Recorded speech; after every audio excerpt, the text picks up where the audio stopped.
5រោចរនួយផុតបត់15ថ្ងៃគុណផុតថ្ងៃចំបន់ថ្ងៃ15រោចរនួយផុតបត់15ថ្ងៃគុណផុតថ្ងៃចំបន់ដូនតាលោកលីយើងមួយគ្នាសិនរៀបចំអីវ៉ាន់ជួយលោកទៅស្រុក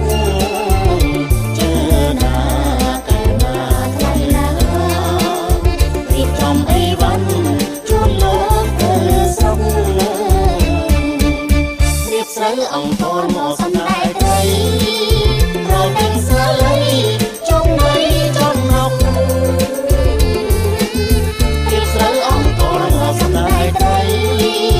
រកទាំងសាលីចុងនៃចំណុករៀបទូងរៀបក្បូនជួយលោកទៅស្រុកសែនសុំត្រីសុំស្រង់ទាំងគ្រប់គ្នាជើណា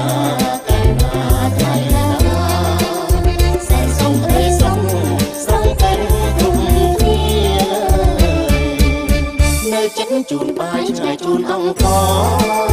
មុនលោកចេញចោក៏ជូនក៏យានៅចេញជូនបាយឆ្ងាយជូនអង្គមុនលោកចេញចោក៏ជូនក៏យាមានឆាជាស្នោអង្គញោមគ្នាជូនថ្លៃមកទីជូនលោកពីសា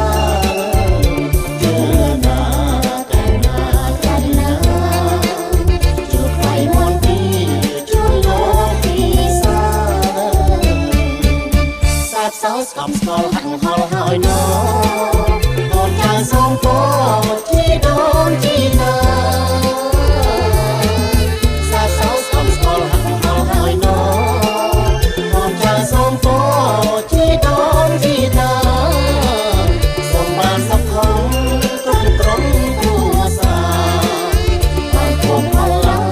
ប្រាថ្នាបរិបូរណ៍ជឿណា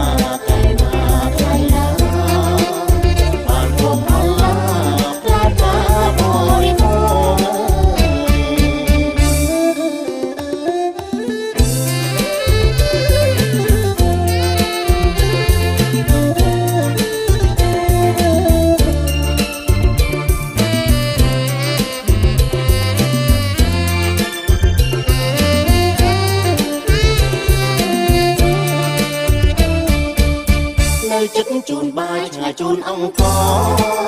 មិនលោកចេញចោក៏ជូនក៏យានៅចិត្តជូនបាយឆ្ងាយជូនអង្គ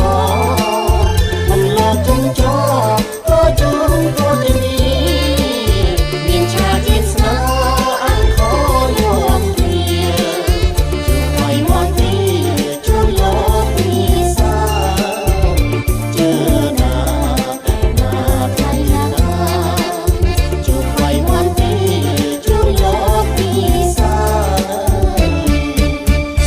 សោស្កំស្គាល់ហាក់ហល់ហើយណូ